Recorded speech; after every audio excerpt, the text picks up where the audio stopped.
Hello, and welcome again to Voice Notes, a live journal where I speak of things concerning a resolute mind. Thanks for joining me today. In this session, I am going to talk only just a little bit on a touchy subject. Today's topic is the odd one out. Quite a touchy subject, but I'm going to consider much today. Now, I'm going to do this in a very indirect way as I compare two atoms. Let's look at the picture.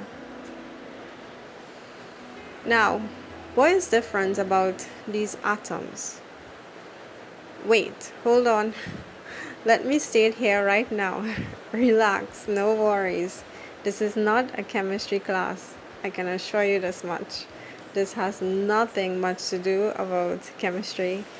But this picture helps me to discuss the things that I would like to talk about. Okay, back to the picture. What do you see? What do I see? Oh, what do I see? Okay, I'm just playing. What do I see? Let me answer my own question. Let me start with the right hand side. Okay, in this atom, I see fullness. I see a full house. There is no need for this atom to join with any other, for he has his plate full of company.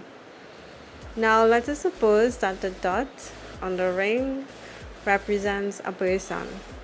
Then the symbol on the right shows me a team of persons. In fact, everyone seems to be paired off and quite jolly, if you ask me. Quite distinct and apart from the fellow from the symbol on the left hand side. Quite the lonely fellow, one may presume him to be. From this picture, I identify the odd one out. I now begin my talking points. Now, is it good to be alone? Is it? Then why is it that some cases exist that there is some odd figure? Well, I am she, and I am here to explore her for a bit to identify some secrets hidden in the odd number. Let's start off with some assumptions. How do people in union view the odd chap? From the loner's perspective, I would think that there is much to be pitied. After all, who wants to be alone? Like, really, who wants to be alone? Well, what can I say? All I can say is this. From the single eye, one is put in a situation where he's forced to scan his immediate environment, also known as his world, quite frequently. Almost always is one constantly checking the environment, but he has no one else present to check for him. It does mean that there is a sense of insecurity as he sees no one else to be as a source of defense. It is not easy to be alone in a space that may perhaps be mightily competitive.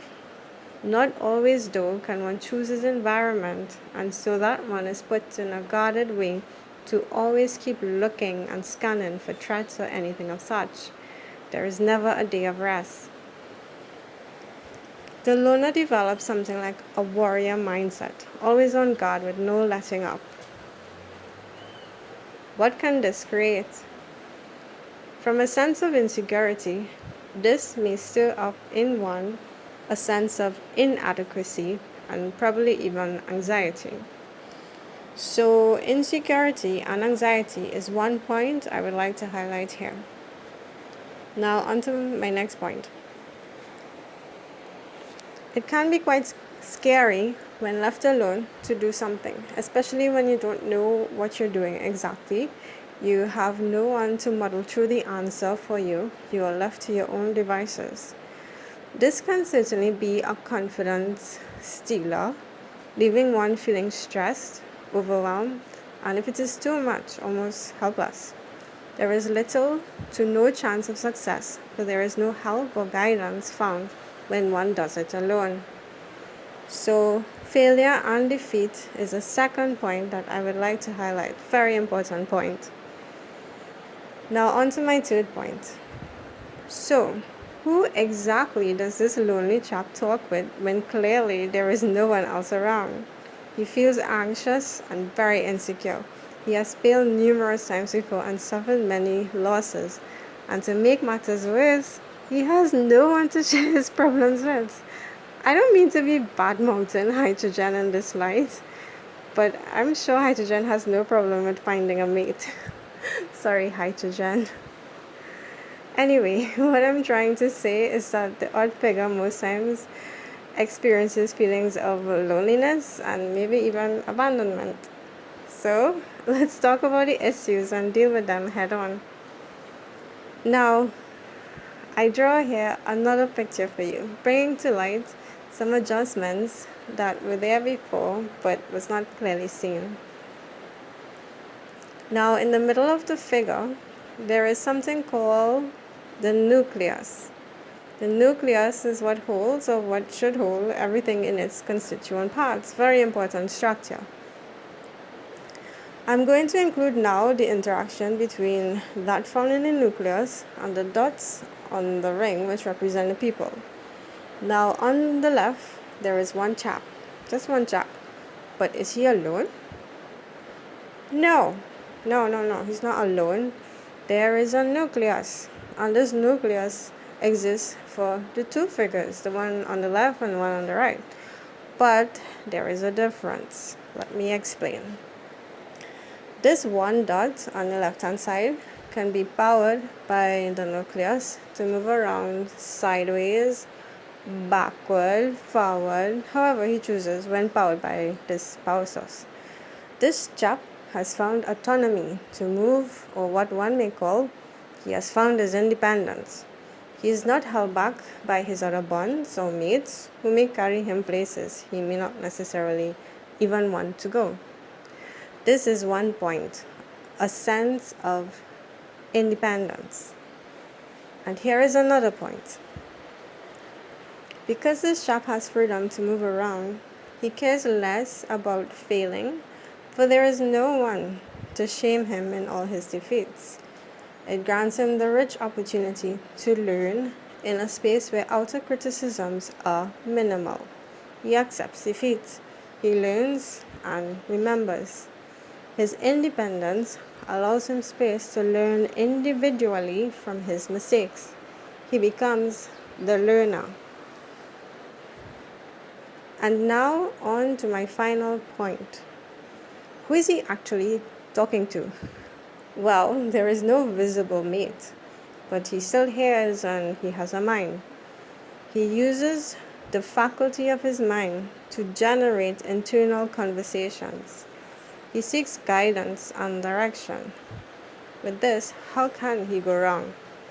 An internal compass is set up within him, and from this, he builds a sense of esteem and confidence, for he knows that he is not alone. Now I go back to my first question. Is it good to be alone? Well, I am sure it is not good to be alone, but can this chap ever be alone? The answer lies in the notion of one. What one sees is partial.